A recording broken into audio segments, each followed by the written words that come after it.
मंडळी, केक बघून तुम्हाला वाटलं असेल कोणाचा तरी बड्डे आहे, तर बड्डे कोणाचाच नाही आहे, पण रुद्रांशला बऱ्याच दिवसापासून केक खायचं होतं, 5-6 दिवसापासून.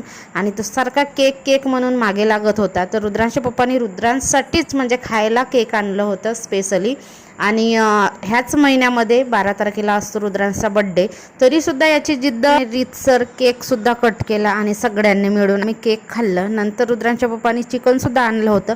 मारबतच्या दिवशी आम्ही घरी जेवलो नव्हतो, जाऊबाईच्या माहेरी गेलो होतो जेवायला. न श्रावण महिना आम्ही पाडतो आणि मारबतच्या दिवशी मग चिकन खाल्ला जातो. तर एकच टाईम चिकन खाल्ली तर खाल्ल्यासारखं वाटलं नाही, म्हणून मग रुद्रांशला खायचं होतं चिकन. चिकन शिजते आहे तोपर्यंत रुद्रांशच्या शाळेचा टाईम टेबल बनवला. जेवण झालं. जेवण झाल्यानंतर फिरायला म्हणून बाहेर पडलो. आणि रोजचं इथं आल्यानंतर रोजचं झालेलं आहे, जेवण झाल्यानंतर चांगला फिरून घ्यायचा. आणि रस्ता पण मोकळा असतो, लहान मुलांना वगैरे घेऊन फिरायला सुद्धा आपल्याला सुद्धा चांगला वाटतो बाहेर.